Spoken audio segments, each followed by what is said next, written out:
This is Colin O'Keefe here for LXBN TV. As news broke that Bill Simmons would not be staying with ESPN beyond this year, doubts rose about the future of associated sports site Grantland.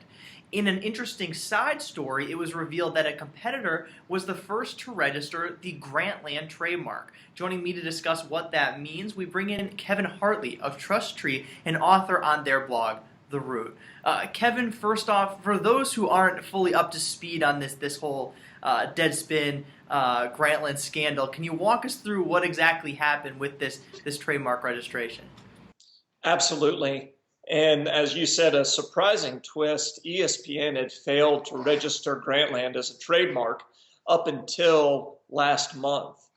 The interesting thing that happened is a month before that, Deadspin, owned by Gawker Media and Gawker's executive editor, it appears, realized that ESPN did not have the Grantland trademark. So they actually filed an application in March for the trademark Grantland for essentially web services, a website, the sorts of things that ESPN uses Grantland for.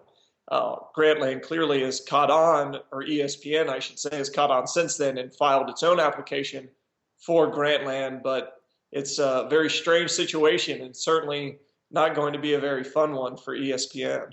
Yeah, absolutely. I mean, it seems like you mentioned, that Gawker's kind of doing this just to mess with ESPN a little bit, use it for content on their own blog. But, what does this mean? How is this type of thing resolved? Is it very common at all? Do you ever see this type of move?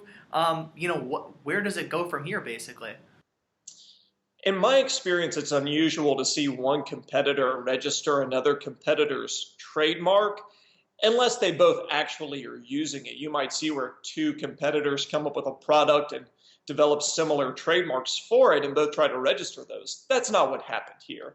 Deadspin, Gawker, they don't use Grantland other than when they are talking about and usually criticizing ESPN's Grantland. So that's unusual, but it's not uncommon to have two companies file for the same or very similar trademarks.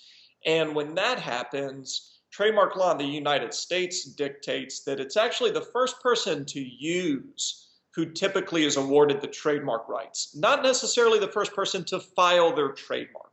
So this is a perfect example of that. While Gawker Media and Deadspin appear to have filed first and did file first back in March, they didn't use the trademark first. If you look at their application, they claim first use of Grantland in March of 2015. If you look at ESPN's application, which was filed a month later in April of 2015, they claim a first use date in 2011.